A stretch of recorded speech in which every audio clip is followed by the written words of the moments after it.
not so easy when you're holding the camera. But okay, so if you were part of the last video, that one kind of ended a bit abruptly. So I wanted to go back in and continue. So we stopped off with how to water the plants using things like soda water and Epsom salt and etc. So what I said before, you know, like this one is a fresh one, so you can either mix it with more water so that way it's not so strong on the plants. All it's going to do is help aerate the soil. But if you don't want it to be so intense on the plant, then I would dilute that. And then voila, just dilute it with some water. Let it sit for a little bit if you want it to go flat. And then you can water the plants with that. Also, there's some of these yellow leaves we're going to trim off. So I have my little scissors here to snip. But before I do so, definitely going to sanitize and clean those babies because we don't want to put anything on the plants that don't need to go there. We just want to trim. So what I'm going to do is also, I was showing you guys what to do with Epsom salt. So what you can do is take the Epsom salt and maybe a tablespoon or so. I mean, this is kind of full since I did this, but take maybe about a tablespoon or so and mix it in here. Or what I do quite often, in fact, when it's time to fertilize, is I'll get down in here, so you can see that, and just get about a tablespoon. So, I mean, there is a pump in there, so let's try to do it without a pump. So, like, just get a tablespoon. And then what I'll do with the tablespoon is gently sprinkle on top, okay? So as you can see, there's still some organic matter in here that I've poured. That will cause it to slow release, in my opinion. But literally, it's the same thing as if I mix it with the water. As I'm going to water it, that will also slowly give nutrients to the plant and feed it some nitrogen that it needs to keep these leaves nice and deep green and keep thriving. Also, another quick tip that you could use with the Epsom salt is if you have a spray bottle. So if you have a spray bottle and you want to spray them, like for example, if this, sometimes I put starch water in here, who knows? There's always a mixture of some type of creative stuff.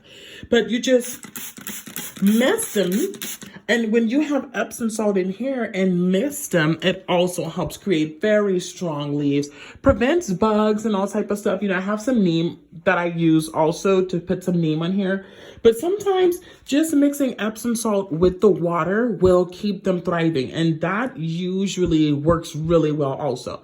So take about a tablespoon of Epsom salt.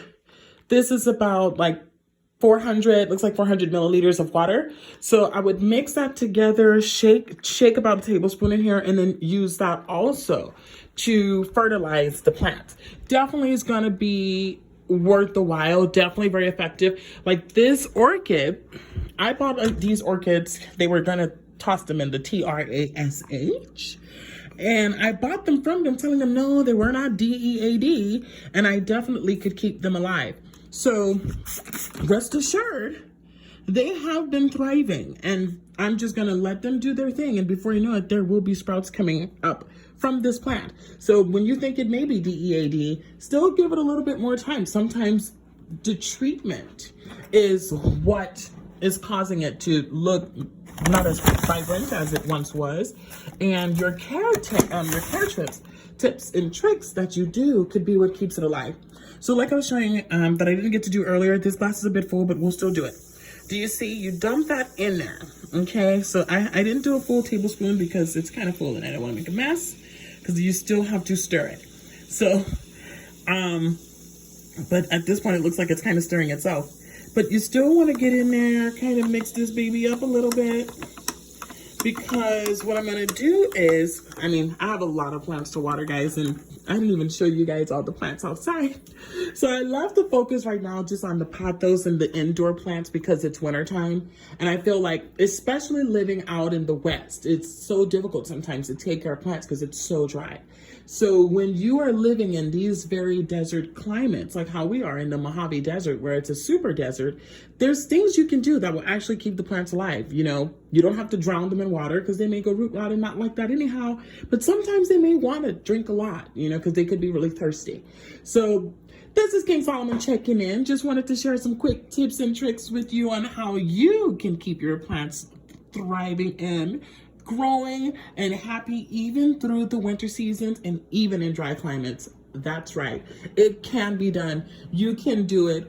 So for more content just like this and for more videos on how to take care of your plants, go ahead and click that subscribe button. Click the notification bell so that way you do not miss out on any other videos or any new content.